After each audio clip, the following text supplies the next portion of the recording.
दोस्तों, आज की वीडियो में हम बात करेंगे ऐसी स्किल के बारे में जिनसे किसी की भी लाइफ अपग्रेड हो सकती है, किसी की भी लाइफ में वैल्यू बढ़ सकती है, जिनसे बाकी लोगों की नज़रों में रिस्पेक्ट बढ़ती है, जिनसे आप बाकी लोगों से एक स्टेप आगे रहते हो।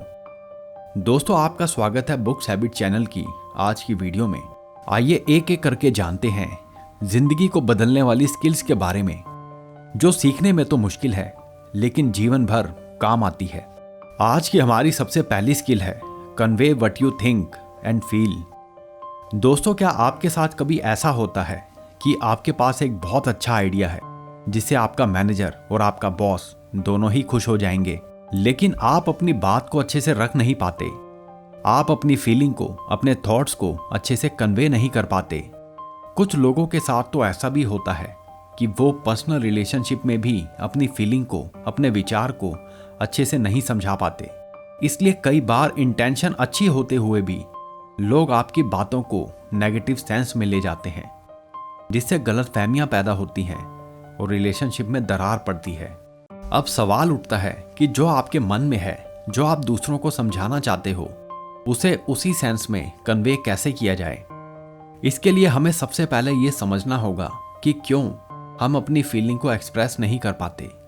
इसका सबसे बड़ा रीजन है वोकैबुलरी की कमी, यानी हमें अपनी बात रखने के लिए प्रॉपर शब्द ही नहीं मिल पाते। आपने भी नोट किया होगा, जो लोग किताबें पढ़ने के शौकीन होते हैं वो अक्सर ही अपनी फीलिंग को अच्छे से बता पाते हैं। इसलिए अपने शब्दों पर पकड़ बनाने के लिए मनचाही किताबें पढ़नी चाहिए। ऐसा करने से आपकी वोकैबुलरी भी स्ट्रांग होगी और आप बेहतर सेंटेंस भी बना पाओगे। और अगर आप एक स्टेप आगे बढ़ते हुए अपने थॉट को, अपनी फीलिंग को लिखना शुरू कर दोगे, तो आप अपनी बात को और भी क्लैरिटी के साथ शेयर करने में कामयाब हो जाओगे। दोस्तों, अब बात करते हैं आज की दूसरी स्किल के बारे में, जो है नेगोशिएट। जो लोग नेगोशिएट करने से डरते हैं, असल में वो लोग एक बहुत बढ़िया स्किल को मिस कर जाते हैं।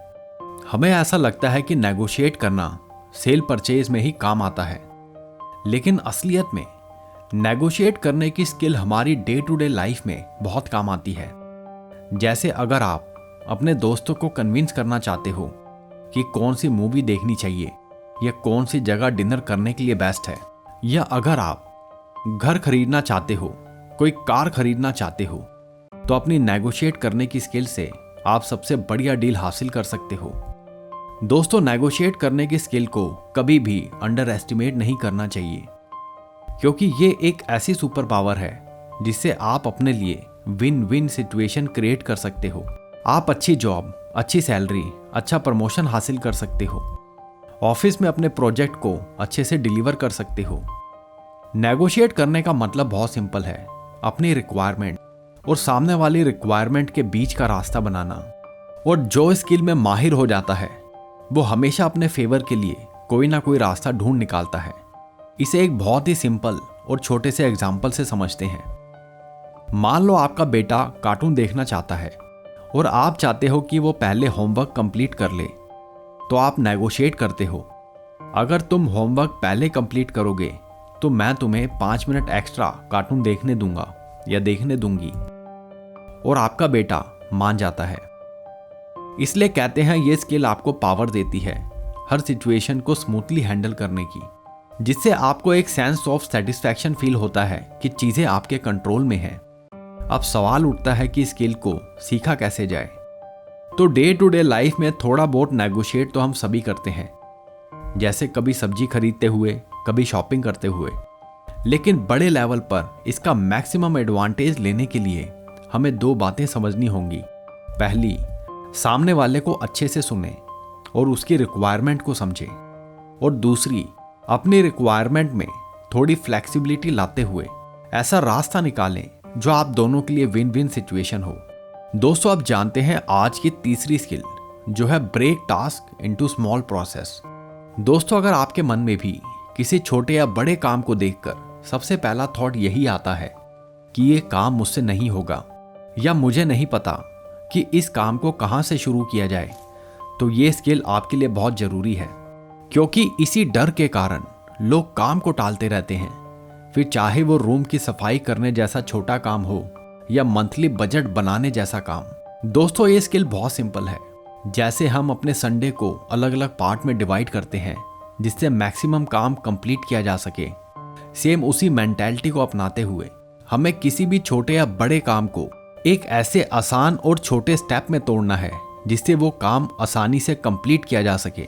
यकीन मानिए, अगर आप ये करना सीख गए तो आपके वो सारे काम भी कंप्लीट होने लगेंगे जो पहले इम्पॉसिबल लग रहे थे। दोस्तों, आइए अब जानते हैं आज की 4th स्किल के बारे में, जो है आस्क फॉर हेल्प। दोस्तों, बहुत से लोग ऐसे हैं जो मुसीबत के समय में भी मदद नहीं मांग पाते। या तो वो शर्माते रहते हैं या ये सोचकर गिल्टी फील करते हैं कि लोग उन्हें कमजोर समझेंगे। इसलिए आप बिलीव नहीं करोगे कि मदद मांगना एक स्किल है। अभी कुछ दिन पहले मैं अपने एक फ्रेंड से बात कर रहा था, तो बातों बातों में उसने बताया कि वो अपने बेटे के स्कूल गया था पेरेंट मीटिंग को अटेंड करने के लिए।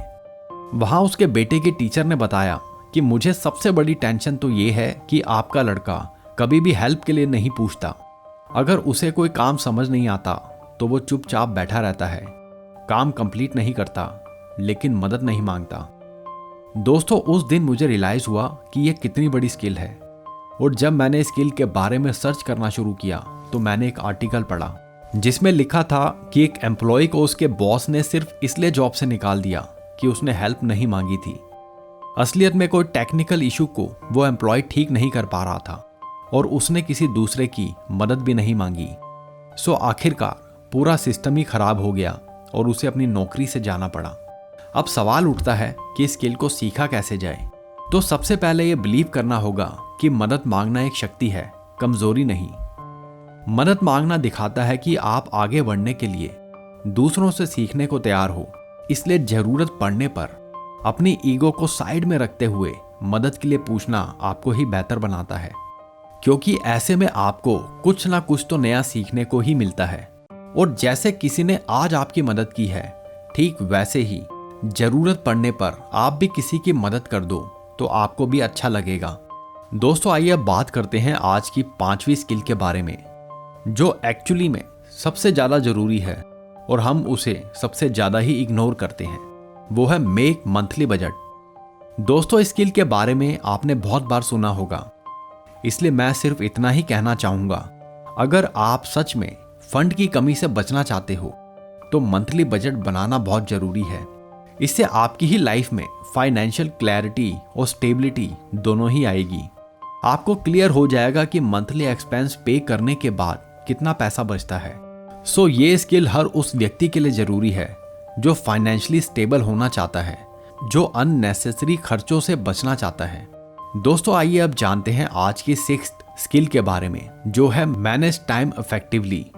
इस स्किल के बारे में भी आपने हजारों बार पढ़ा होगा, हजारों बार सुना होगा, और अंदर ही अंदर हम सभी लोग जानते हैं कि जिंदगी में एक बैलेंस बनाने के लिए, जिंदगी को अच्छे से जीने के लिए हमें पूरे दिन में खुद को इस तरीके से एडजस्ट करने की जरूरत है जिससे गिवन टाइम को इफेक्टिवली यूज किया जा सके।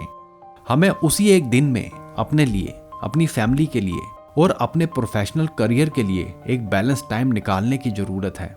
इसीलिए बिना किसी बहानेबाजी के टाइम को मैनेज करने की स्किल को सीखना हर किसी के लिए सबसे इंपॉर्टेंट है। अब यहां मैं एक बात और रखना चाहूंगा, अगर आप इसमें पंक्चुअलिटी को भी जोड़ दो तो आपकी जिंदगी और भी आसान और भी ऑर्गेनाइज हो जाएगी।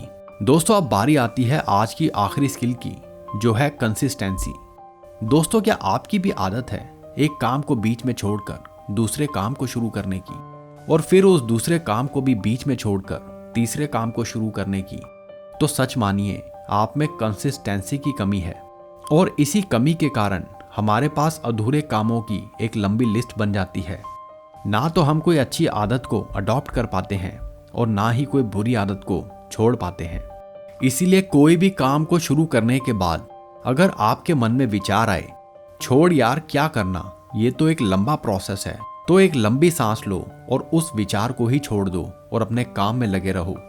सच मानिए, एक ना एक दिन आपको रिजल्ट मिल ही जाएगा, क्योंकि रिजल्ट को नहीं पता कि आपने काम मन से किया है या बेमन से। फिर चाहे आपका गोल बॉडी को शेप में लाना हो, या करियर में कुछ बड़ा अचीव करना हो, या कोई अच्छी आदत को अडॉप्ट करना हो। अब दोस्तों, इन सभी स्किल के बारे में बताने के बाद मैं यही कहना चाहूंगा कि ये सारी स्किल अपने अपने तरीके से हमारी लाइफ को इम्प्रूव करती हैं। इसलिए धीरे धीरे इन्हें अपनी लाइफ में अडॉप्ट करना बहुत ज़रूरी है। और अगर आपको ये वीडियो अच्छी लगी तो दूसरों के साथ भी शेयर करें ताकि उन्हें भी फायदा हो और इस चैनल को भी, यानी दोनों के लिए एक विन विन सिचुएशन बन जाए। इसी के साथ आज की वीडियो यहीं कंप्लीट होती है। Thank you and take care.